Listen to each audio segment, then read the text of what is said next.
This is the future.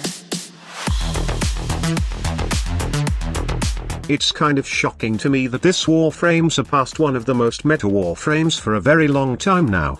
I'm not talking about Wukong being surpassed here, by the way, as despite the nerf to the Monkey King, Wukong will remain the #1 meta Warframe in the game. I'm talking about Wisp Prime here. Okay, settle down, there's no Wisp Prime yet, but we are expecting to see that big Prime asset sooner or later this year. I'm really amazed, but not surprised by the fact that Wisp has taken over the top 2 spot, and this is over Saren Prime, which was considered to be the top female Warframe in the past. But how? Well, obviously because of versatility of the Warframe. Saren is one of the best as she holds the best nuking power among other female Warframes, but Wisp can also do that too with the right setup. Exodia Contagion paired with Mirage Subsume ability, and then Wisp Breach Surge can outdamage Saren Prime's nuking spore as it can get to 2 billion damage easily. If you want to try it out, then the setup is shown on your screen. Saren is a one-sided Warframe for many, and if we talked about this Warframe, we often hear the words nuking and spores. However, this is not true since there are non-meta builds for Saren Prime that is fun to use. It's fun, but the problem is, it's only applicable in specific missions, and that is why Wisp surpassed Saren easily.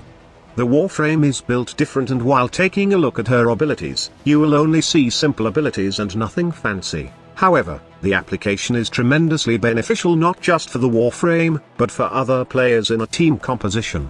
Wisp can support using her mote abilities that gives health and health regen, fire rate and speed multiplier, and she also got something called the shock mote that deals electric damage and somehow pairs very well with Breach Surgeon's defense strip to nuke targets within the area. Her second ability might be simple also, but it does have lots of applications. It serves as a distraction to enemies, and an instant panic button for you to escape sticky situation. Most of the time, you will be in the air to take advantage of your passive that allows you to be invisible while floating. Will-O-Wisp is that ability wherein you can cast anything or do anything without being interrupted in the ground. You are tired of floating and need a couple of seconds? Then just press this ability and chill. And then, there's Breach Surge, which is one of the most meta abilities in the game. It doesn't just crowd control enemies, but with the right setup, it can deal massive damage, especially if enemies don't have any defenses. It just melts them easily once Breach Surge spark touches them. What's more astonishing about this ability is that you can subsume it to other Warframes to get more massive damage number results. And then, there's Soul Gate, which is the equivalent of Goku's signature attack in the game.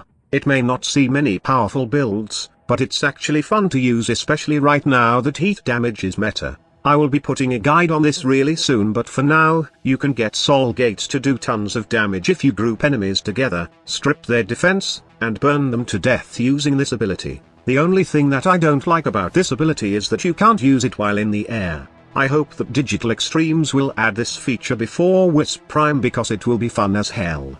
Wisp easily surpassed not just Saren, but other Warframes in the game because of her versatility not just in solo plays, but also in team composition. She can be a support, buffer, and DPS, and can survive on her own easily. The quality of a Warframe that deserves the top spot. One more thing, she has one of the biggest ass in the game that many simp is craving for. She is a total package. Now go mesmerize Wisp ass. Thank you so much for watching.